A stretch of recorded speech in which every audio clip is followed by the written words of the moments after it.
사순절 기도의 훈련 시간. 대구 제2교회는 사순절 기간 동안 기도의 훈련을 가집니다.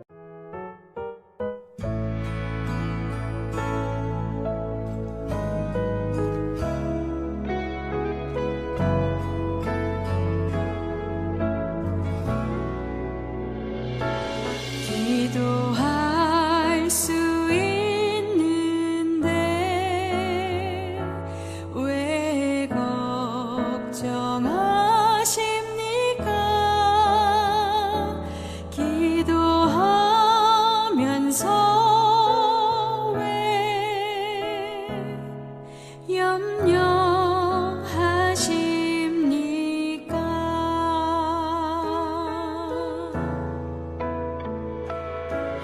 기도할 수 있는데 왜 실망하십니까? 기도하면서 왜 방황하십니까?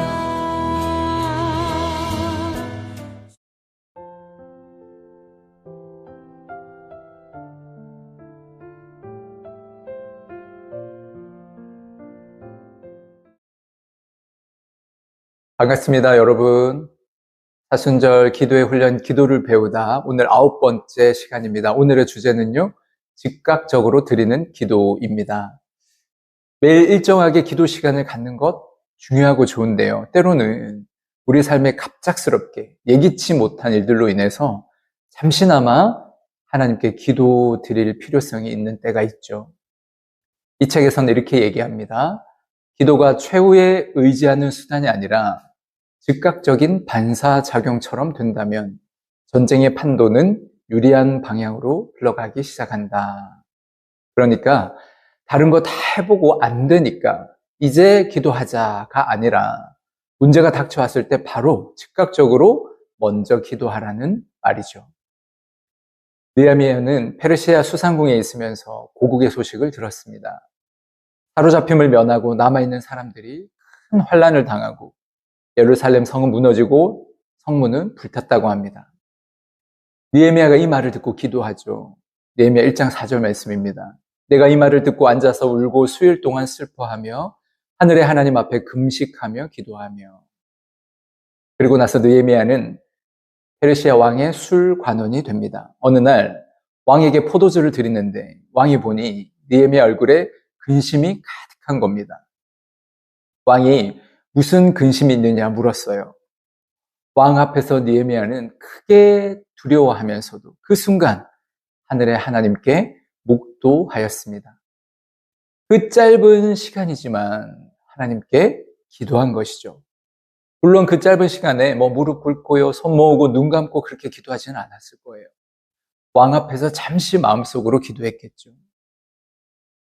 우리는 살아가면서 어떤 순간을 맞이하든지 가장 먼저 기도드릴 수 있습니다. 기도할 시간, 장소, 환경이 다 갖춰 있지 않다 하더라도 즉각적인 기도를 드릴 수 있습니다. 이 책에서는 기도하는 계기로 삼아야 하는 몇 가지 경우를 말해줍니다. 첫째는요, 무엇인가를 시작할 때입니다. 새로운 일을 시작할 때 우리는 기도로 시작할 수 있습니다. 새로운 한 해를 시작하거나 새로운 일을 시작할 때, 또 새로운 관계를 시작할 때, 새로운 차를 샀을 때, 새로운 집에 이사 갔을 때 가장 먼저 기도로 시작할 수 있다면 얼마나 좋겠습니까? 제가 예전에 사역하던 교회에서는요, 실제로 차를 구입하면 교회로 타고 오셔서 목사님들께 기도를 요청하는 분들이 꽤 계셨습니다. 새로운 집에 이사를 가도요, 이사 신방 하잖아요. 다른 어떤 것보다 새로운 시작 가운데 하나님께서 함께 하시기를 바라는 마음이죠.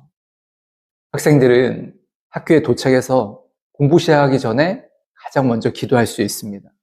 직장인들은 직장에서 일을 시작하기 전에 하루를 기도로 맡길 수 있습니다.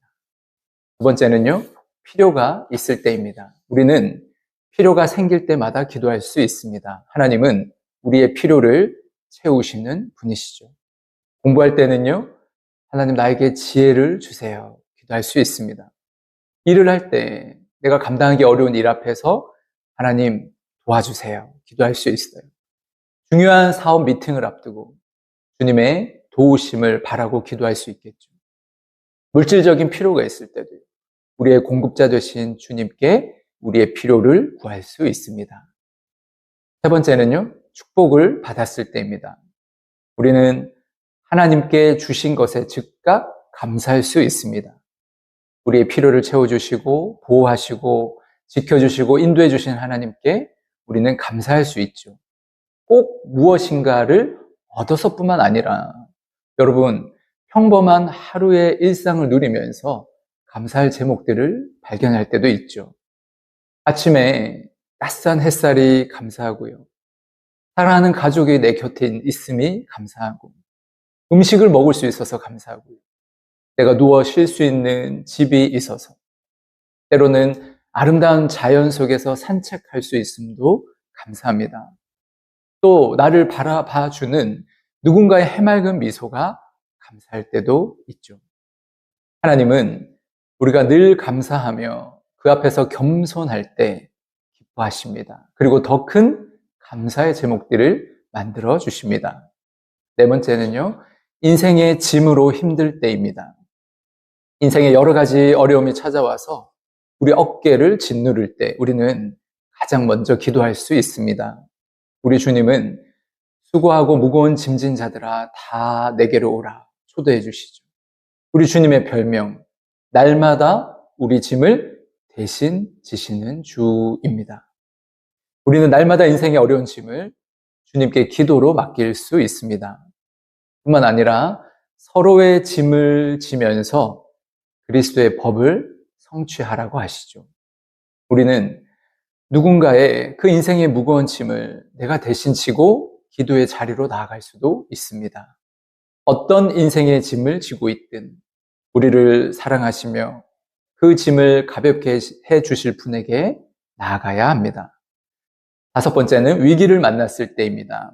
인생의 큰 위기의 순간은 우리에게 때론 공포와 절망을 가져다 주죠. 그러나 그때에도 우리는 즉각 기도해야 합니다.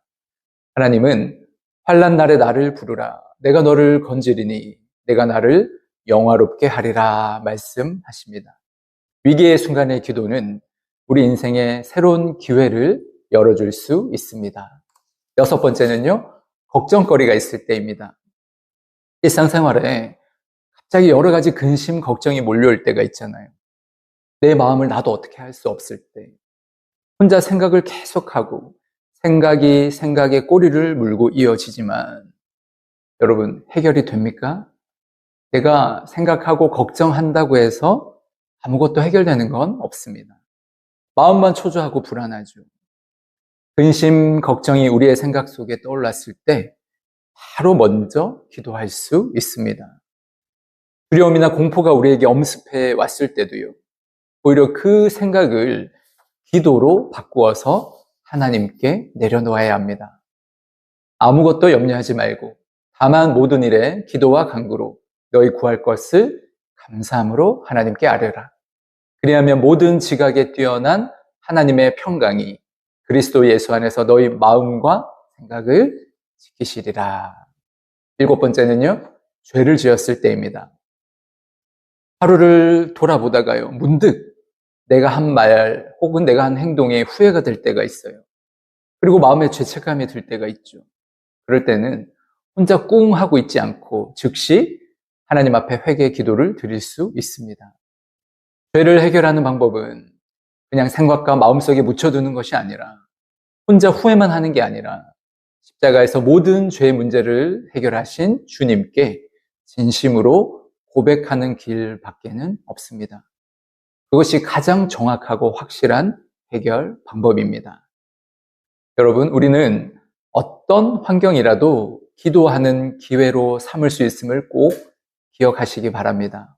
언제라도, 무슨 일이라도 생길 때마다 최대한 하나님 아버지께 아뢰십시오. 그는 늘 듣고 계십니다. 오늘도 주님께 아뢰는 하루 되시길 축복합니다. 오늘의 기도. 하나님, 아버지, 인생에서 어떤 상황을 만나든지 가장 먼저 기도로 반응하기를 원합니다. 걱정하고 원망하는 대신 스스로를 자랑하는 마음을 가지기 전에, 그리고 다른 누군가에게로 쉽게 향하기 전에 먼저 하나님 앞으로 나아갈 수 있도록 인도하여 주소서. 하나님께서 제 기도에 귀 기울여 주시고 구하기도 전에 이미 도와주시기 위해 기다리고 계심에 위로를 얻습니다. 더 부지런히 주님 앞으로 나아갈 수 있도록 은혜 내려 주옵소서. 예수님의 이름으로 기도드립니다. 아멘. 개인 기도의 시간을 가집니다.